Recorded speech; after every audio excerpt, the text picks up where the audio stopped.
one of the other myths out there is that, oh, why are you taking such a drastic measure? Bariatric surgery is dangerous. And, you know, it's very interesting. I just had a patient about a week ago who came in for surgery and has a sister who's a nurse.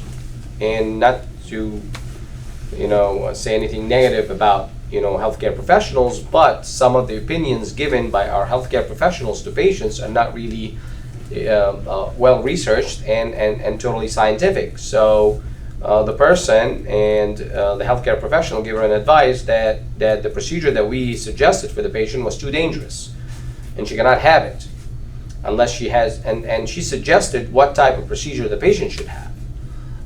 And this is a total disservice to the patient. It's leading the patient to the wrong, on a wrong path, and prolonging the suffering of her medical problems and the comorbidities, because we base, a lot of times we hear advice based on history. Like I said before, I trained in the days when bariatric surgery in the early 2000s was done in an open procedure, and patients used to spend a week to two in the hospitals, and high risk of complications, pneumonias, wound problems, inability, you know, to eat or walk, and leaks, and so on and so forth.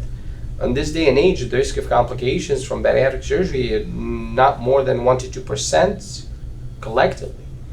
In our program, it's actually the risk of complications is less than 0.5%, and this has been investigated by different independent organizations that look at our data, look at our complication rates, look at our readmission rates, and with the amount of patients that we do a year and this risk that is literally less than 0.5%, it shows how safe, number one, our program is, but overall how safe bariatric surgery is across the country.